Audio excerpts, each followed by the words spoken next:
बिस्मिल्लाहिर्रहमानिर्रहीम। नाजरीन, एक और हिट स्टोरी के साथ मैं हूं शमशाद मांगट। नाजरीन, हमने आपको बताया था कि रावल डैम जो कि इस्लामाबाद की बड़ी मशहूर व मारूफ जगह है, अगर कोई इस्लामाबाद को जानता है तो वो रावल डैम को भी जानता है। रावल डैम के करीब वहाँ पे स्मॉल डैम्स के हवाले से कुछ दफातर बने हुए हैं। फिर वहाँ पे 4 एकड़ के ऊपर इरीगेशन डिपार्टमेंट ने मजीद कब्जा किया और उस पर कब्जा किया जो सीडीए ने एक्वायर की हुई ज़मीन थी, और वहाँ पे मना किया गया था इसलिए कि रावल डैम के स्पिलवेज हैं। वहाँ पे उन्होंने 4 एकड़ पे कब्जा करके अपनी प्लाजे तामीर कर लिए हैं। फिर यहीं पे काम नहीं रुका, अब वो जो सेक्रेटरी इरीगेशन थे वो अब चीफ सेक्रेटरी पंजाब हैं। अब उन्होंने जहाँ पे हमारे कुछ फिल्में भी बना करती थी रावल डैम का वो इलाका, वहाँ रेस्ट हाउस बना हुआ था। गुज़श्ता रोज़ वहाँ पे उन्होंने मशीनें भिजवा के वो भी गिरा दिया, और बताया जा रहा है कि अब वहाँ पे एक बड़ी शानदार लग्जरी किस्म का जो है वो रेस्ट हाउस बनेगा जिसमें स्विमिंग पूल भी होगा। अब आप ये देखें कि रावल डैम के किनारे स्विमिंग पूल भी होगा, और इसके अलावा भी कई यानी वहाँ पे जिम भी बनेगा और कई पुरतैश चीज़ें वहाँ पे बनेंगी। लेकिन सबसे अहम सवाल ये है कि जगह सीडीए की है, वहाँ पे तामीरात पंजाब हुकूमत करवा रही है, किस कानून के तहत करवा रही है? क्या सीडीए बिल्कुल उसके टांगों में जोर ही नहीं रहा, या सीडीए बिल्कुल बेहिस हो गया कि जो मर्जी उसकी ज़मीनों पे कब्जा कर ले? कल को अगर रावल डैम बिफर गया तो ये जो प्लाजे आज वहाँ पे बन रहे हैं तो उनका क्या बनेगा? स्टूडियो में मेरे साथ मौजूद हैं जनाब डॉक्टर गुलाम सरवर संधू साहब। लीगल ओपिनियन और जो हतमी राय उन्हीं से हम जानेंगे। जनाब संधू साहब, सलाम अलैकुम। वालेकुम सलाम। संधू साहब, हमने बताया था कि ये इरिगेशन डिपार्टमेंट ने वहाँ पे कब्जा किया और वो 4 एकड़ कोई गैर मामूली जगह है यहाँ पे। पहली बात तो ये है कि कल को रावल डैम में पानी ज्यादा आ गया तो फिर क्या होगा? फिर राइट ऑफ वे की जो आप बात करते हैं, 4 एकड़ वहाँ पे बना दिया, फिर वो पीछे जो रेस्ट हाउस है जो सीडीए का ही है वहां पे रावल डैम पे बना हुआ, नहीं वो स्मॉल डैम का ही था, स्मॉल डैम का, तो वहां उसको गिरा के अब एक नई बिल्डिंग बनाई जा रही है। क्या पंजाब हुकूमत के पास पैसा ज्यादा आ गया है, पावर ज्यादा आ गई है? क्या मसला क्या है? कि या सीडीए वाले को उनको पता चल गया कि इन्हें चिसा कोई नहीं, किसी ने नहीं बोलना? मांगट साहब, पहले हम इसकी लीगल पोजीशन को वाज़ेह कर दें।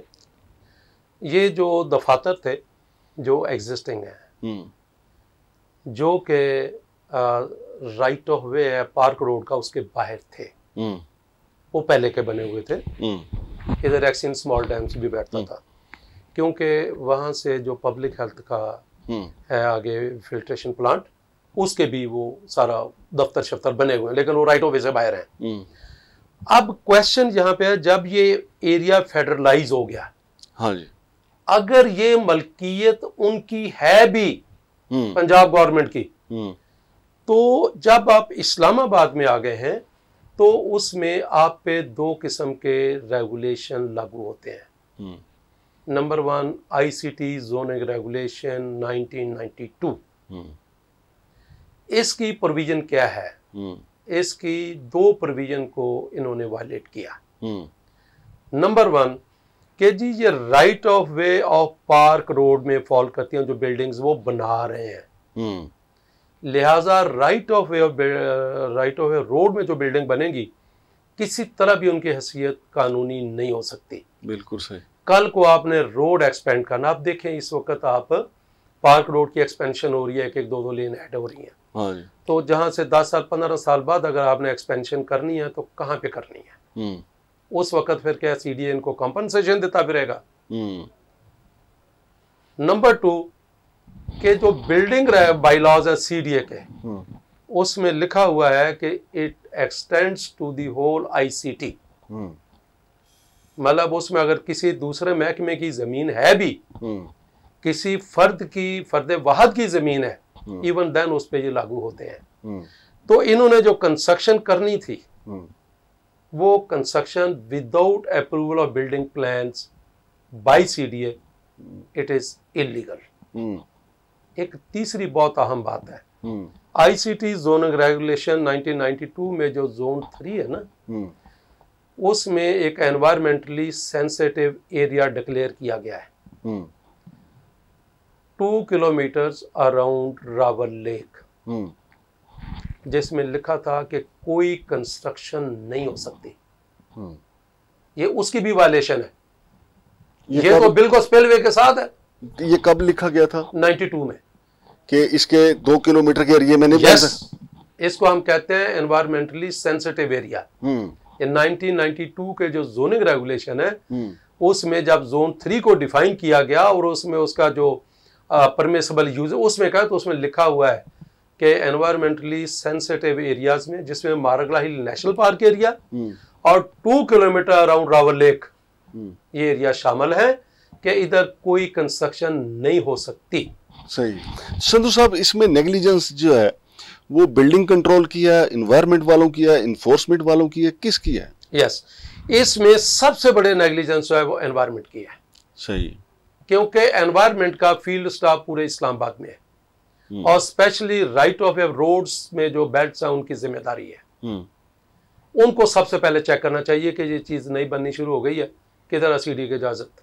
बिल्कुल सही। नंबर 2, सबसे बड़ी जिम्मेदारी बिल्डिंग कंट्रोल के ऊपर है।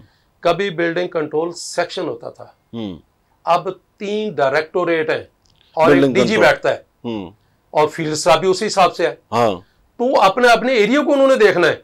सही। तो उस एरिया का जो मैं कहूंगा जो डिप्टी डायरेक्टर होगा, कोई एडी होगा, और डीजी कोई आसमान से उतरी मखलूक नहीं है जी। सही। तो क्या इतनी 3-3, 4-4 स्टोरी बिल्डिंग्स बन गई हैं और डेमोलिशंस हो रही हैं? क्या पूछा, मैं आपको एक बात बताऊं कि आप कोई बंदा अपना गार्डन वालिश करना चाहे ना, वो आ जाते हैं कि जी पहले डेमोलिशन परमिशन दिखाएं। जी सही, बिल्कुल सही। तो ये इतने बड़ी जो डेमोलिशन आप बता रहे हैं रेस्ट हाउस की हो रही है, हाँ जी, इस्लामाबाद के एरिया में, हाँ जी, तो उस पे नहीं जरूर लागू, तस्वीरें बना के लाए हूं। फिर जो 4-4 स्टोरी बड़े ये फ्लैट ब्लॉक्स बन रहे हैं, जो ऑफिसेज बन रहे हैं राइट ऑफ वे के अंदर, क्या वहां पे किसी नजर नहीं की बिल्डिंग कंट्रोल वाले की कि किधर है बिल्डिंग प्लान आपने जमा करवाएं, किधर है प्लानिंग परमिशन, किधर आईसीटी जोनिंग रेगुलेशन के प्रोविजंस। मैं आपको एक बात बताऊं कि देखें, इस आड़ में मैं कहूंगा जो डिजाइन वेडिंग कमेटी इन्होंने मतलब बनाई है, इस आड़ में पैसे खाने का देखें कि उसमें तू भी आ जा, तू भी आ, तू वाकई सबको वो पैसे जो हमने कहा था कि देते जाएं, मुंह दिखाई वाले लेआउट प्लान कमेटी, उसके पैनल की कमेटी, उसी डीजी ने दोनों कमेटी की जो समरी बनाई थी। अच्छा, ओ भाई मेरे, ये काम जो फील्ड में करने वाला है नहीं है, जो एरे गहरे को आप बुला के पैसे दे रहे हो। तो मेरे भाई चेयरमैन साहब को हमने रिक्वेस्ट की थी कि खुदा इनकी इस नजर पे रखें कि कहां से जुगाड़े लगाते हैं, और ये बंदा नहीं अपना काम करता तो व्हाई इज देयर। नहीं तो संधू साहब, पंजाब एक बड़ा सूबा है, फिर पंजाब की जो ब्यूरोक्रेसी है इस्लामाबाद एस्टेब्लिशमेंट डिवीजन से ही जाती है, फिर सारी ब्यूरोक्रेसी का आपको पता है सर जी, एक ही बाबा आदम उनका सबका एक ही है। तो अब चीफ सेक्रेटरी साहब ये जो कर रहे हैं, तो शायद चेयरमैन साहब इसलिए न रोकते हैं कि यार भरा है अपना चिकी रखने दो काम। नहीं, वो तो सारे फिर हजरत आदम की औलाद हैं, सारे भाई हैं।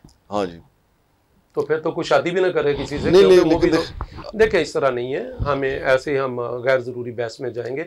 सिंपल इज दिस कि हूएवर इज, अगर आप पिक एंड चूज करेंगे तो एक के बदले 2 जरूर बनेंगी।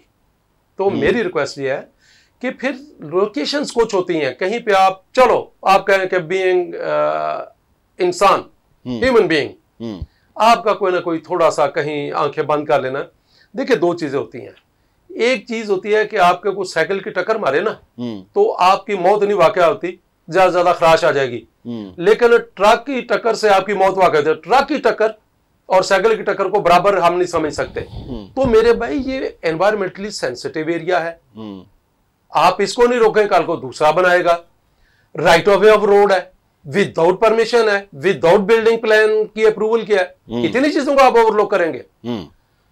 इसके साथ साथ हमने पॉइंट आउट किया था कि H9 का जो बाजार है उसके साथ इतना बड़ा स्ट्रक्चर कंक्रीट का बन रहा है with in right of way Kashmir highway, वो मेट्रो बस का डिपो जो है, डिपो नहीं है, पूरा ऑफिस है, पूरी बिल्डिंग्स हैं, आपने देखी हैं। हाँ जी, उसको कल को अगर आपने एक्सपेंशन करनी है तो मेट्रो जो है, it is not only for Islamabad, it is Rawalpindi Islamabad metro. H9 में आपने जगह दिया उनको, तो राइट ऑफ वे में क्यों आप उनको दे दें ऑफिस के लिए कहीं जगह। H11 में प्लाट पड़े होंगे, बिल्कुल सही, H9 में पड़े होंगे 100 किस्म, आप उनको राइट ऑफ वे में दे रहे हैं। अच्छा, ये जो संधू साहब हम चीजें लाते हैं, निशानदेही करते हैं, उससे मुझे एक चीज तो नजर आती है। मसलन हमारा तो मरकज यही होता है, दरवाजा जो है हम चेयरमैन साहब का ही खड़काते हैं कि जनाब चेयरमैन साहब आपको ये करना चाहिए, हालांकि हर एक का एक डिपार्टमेंट है, जैसे आपने कहा कि बिल्डिंग कंट्रोल वालों के अब 3 डायरेक्टरेट हैं, इन्वायरमेंट के कितने डायरेक्टरेट हैं, इसी तरीके से इन्फोर्समेंट वाले हैं। इसका मतलब तो यह है कि कोई काम करके राजी नहीं।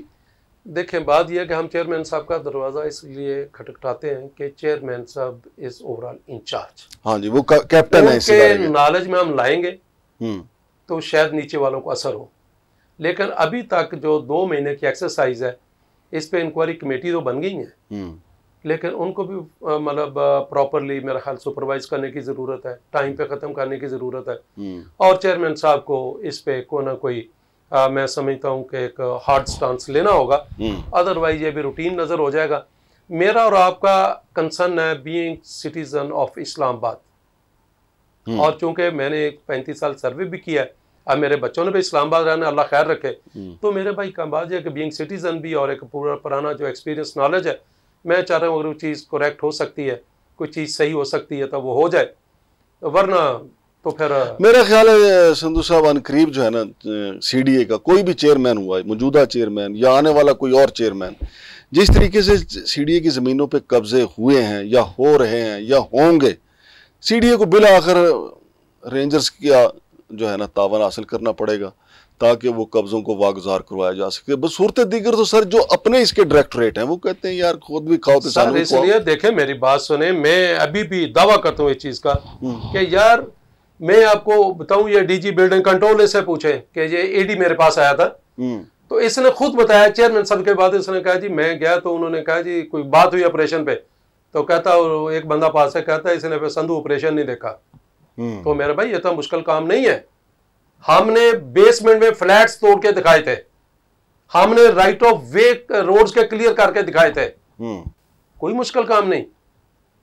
ये कोई पूछ सकता है कि आप क्यों है, तो मेरे भाई मैं जिम्मेदार 10 साल पुराने की तो नहीं हूं, मैं जब कहता हूं उसे देखें मेरे भाई, सिंपल सी बात है कि चेयरमैन साहब, हाँ मैं आपको एक बात बताऊं, मेरी बात हुई एक बड़े सीनियर लॉयर से, उन्होंने खुद मुझे ऑफर किया कि यार जितनी वायलेशन आप गनवाते हो ना मुझे लिस्ट बना के दें, मैं हाई कोर्ट जाऊंगा ये लेके कि जी इस्लामाबाद को हम बनाना क्या चाह रहे हैं। बिल्कुल सही है, बहुत शुक्रिया जनाब संधू साहब। तो नाजरीन ये सूरत हाल हमने आपके सामने रखी है कि रावल डैम पे भी कब्जा जारी है। अब पंजाब हुकूमत किस हवाले से किस कानून के तहत कब्जा कर रही है और सीडीए वाले किस कानून की वजह से खामोश हैं, इस पर हम पूरी कोशिश करेंगे कि इसको पूरा छानबीन इसकी करें कि आखिर क्या वजह है कि सीडीए ने अपनी आंख बंद की हुई है। चेयरमैन साहब तक हम मामले को पहुंचाएंगे। उम्मीद है कि चेयरमैन साहब और उनकी बाकी टीम जो है वो अपनी ज़मीन जो है बचाने की ज़रूर कोशिश करेगी। शमशाद मांगट और डॉक्टर गुलाम सरवर संधू साहब को इजाज़त दीजिए। अल्लाह हाफ़िज़।